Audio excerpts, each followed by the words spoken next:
Hi, Representative Ortega, you made your announcement for mayor today. What can people expect from your campaign? What are your plans for El Paso? You know, we plan to do a very aggressive campaign, a lot of door-to-door knocking, explain positions that I've had, or take people's questions and answer them. But I'm really excited. I think the vote yesterday sent a resounding message that the city of El Paso fully endorses the policies and the ambition that we have for the community. And so, very excited about the direction that the community is moving in right now. About 18 months ago, I interviewed you about rumors of you running for mayor, even back then.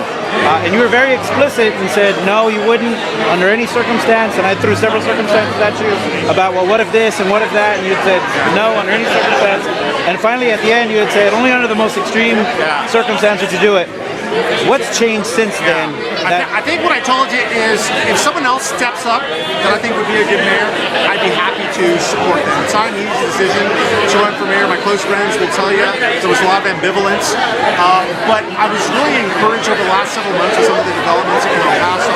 No one was stepping up, and there was a lot of requests from community members to say, Steve, I think you should run for mayor. And so after a lot of fun, I decided to do it.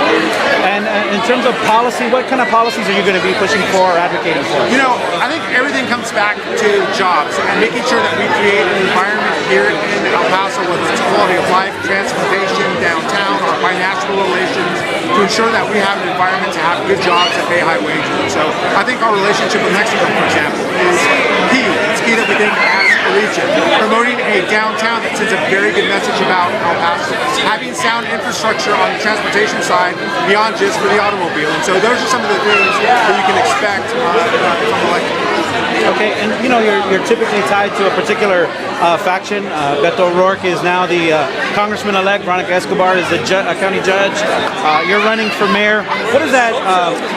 What, if any, implications of that are there? You know, I think what you'll see if you study the cities that have had the most success in the quickest amount of time is they have their political leadership, their neighborhood leadership, and their business leadership on the same page.